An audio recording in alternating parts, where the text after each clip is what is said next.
Isang high-value drug personality ang naaresto ng mga otoridad matapos masamsam mula sa kanya ang tinatayang 680,000 pesos na halaga ng hinihinalang shabu sa isang matagumpay na buy-bust operation sa lungsod ng Cotabato.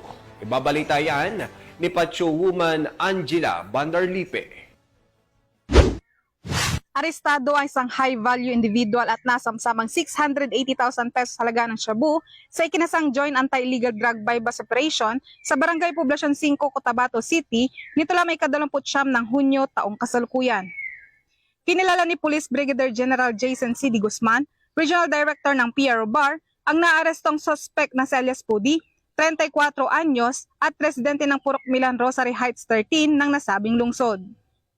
Dakong alas 11:45 ng umaga, nang isagawang operasyon ng mga operatiba ng PNP Drug Enforcement Group, Special Operation Unit Bangsamoro Autonomous Region, katuwang Cotabato City Police Station 1, IMEG PNP, RIU at PIDEA BARM at nasamsam mula sa suspect ang dalawang jumbo-size na plastic sachet na naglalaman ng hinihinalang shabu na may kabuuang bigat na 100 gramo at tinatayang nagkakahalaga ng 680,000 pesos marked by bus money na ginamit sa operasyon.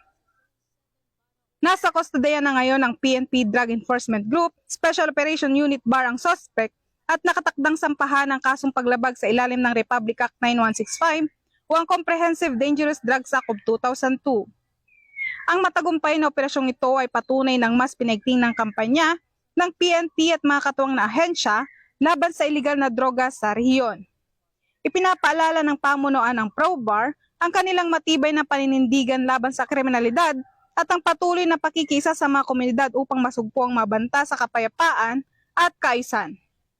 Mula rito sa riyon ng Bangsamoro, ako ang iyong Police News Network Correspondent, Patroluman Angela Bandarlipe, alagad ng batas, tagataguyod ng balitang pulis.